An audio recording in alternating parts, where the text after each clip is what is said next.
نحمده ونصلي على رسوله الكريم اما بعد صفحہ نمبر 31 ہے، حدیث نمبر 10 ہے۔ وعن ابی ہریرہ، اور حضرت ابو ہریرہ رضی اللہ عنہ سے روایت ہے،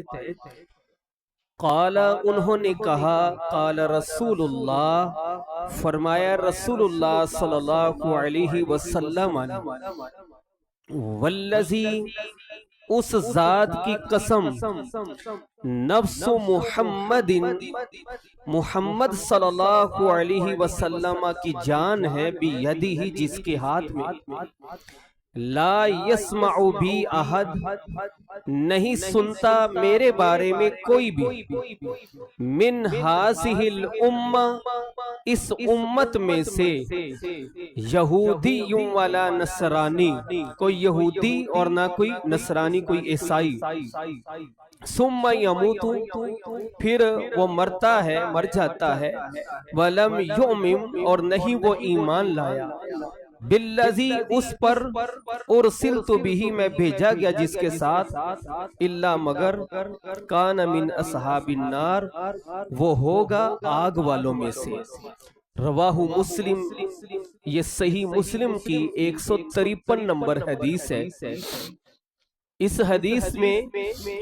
ایمان کی قیمت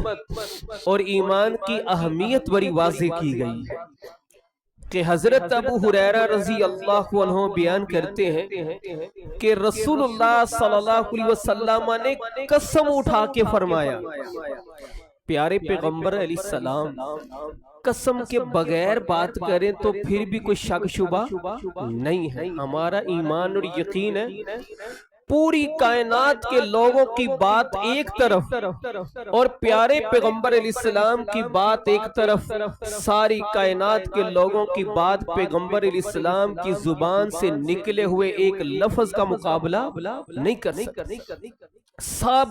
ہر ایک کی بات رد کی جا سکتی ہے، لیکن پیغمبر علیہ السلام کی بات رد نہیں ہو سکتی۔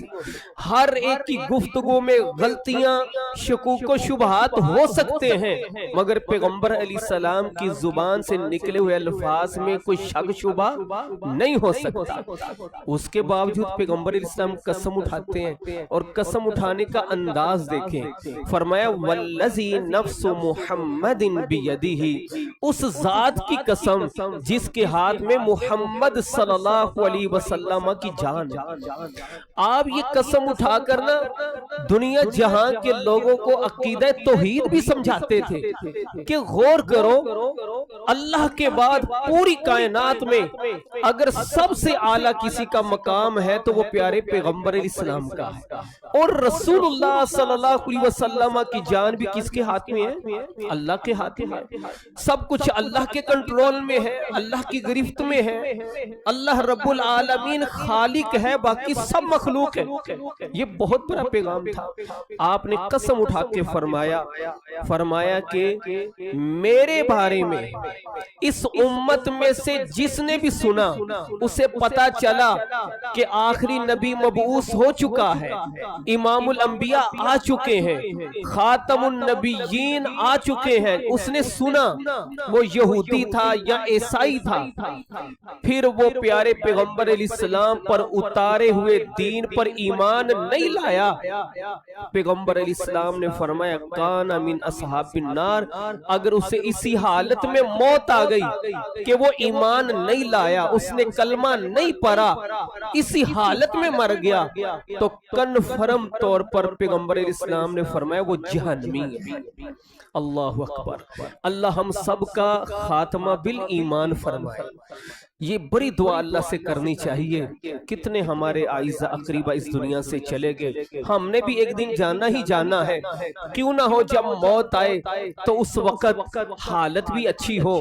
جگہ بھی اچھی ہو، وقت بھی اچھا ہو، اور اللہ کی طرف سے اعلان بھی اچھا ہو کہ ارجعی الی ربک راضیۃ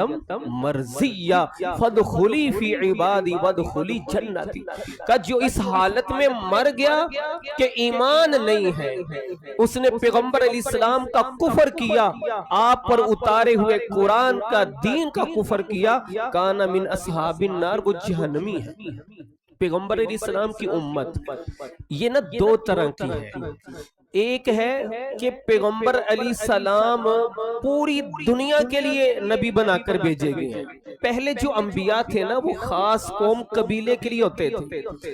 جبکہ پیغمبر علیہ السلام تمام انسانوں کے لیے نبی ہیں۔ اس حوالے سے نہ کہا جاتا ہے امت الدعوہ، دعوت کی امت، اس میں پوری دنیا شامل ہے۔ اور جب بات ہو مومنوں اور مسلمانوں کی جنہوں نے پیغمبر علیہ السلام کی دعوت کو قبول کیا، اسے کہا جاتا ہے امت مستجابہ،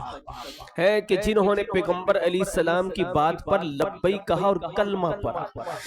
بنیادی طور پر جب کہا جاتا ہے نا امت محمدیہ، تو اس سے وہ مراد ہوتے ہیں جو پیغمبر علیہ السلام کا کلمہ پڑھتے ہیں، جو آپ پر ایمان لاتے ہیں۔ لیکن یہاں اس حدیث میں جو امت کے الفاظ ہیں وہ امت الدعوہ ہیں، کہ دعوت کے اعتبار سے پوری دنیا پیغمبر علیہ السلام کی امت میں شامل ہے، کہ آپ سب کے لیے نبی ہیں۔ جو مانتا ہے وہ باقاعدہ آپ کی امت میں شمار ہو جائے گا، جو نہیں مانتا تو ہے تو اس پر بھی فرض تھا کہ پیغمبر علیہ السلام کا کلمہ پڑھتا، اس کے لیے بھی لازم تھا کہ رسول اللہ صلی اللہ علیہ وسلم پر ایمان لاتا، اور وہ نہیں لایا۔ اس وجہ سے فرمایا کان من اصحاب النار، کہ وہ جہنمیوں میں سے ہوگا۔ تو اللہ رب العالمین سے یہ دعا کیا کریں، یا مقلب القلوب ثبت قلبی علی دینک، اے دلوں کو پھیرنے والے میرے دل کو اپنے دین پر ثابت رکھنا۔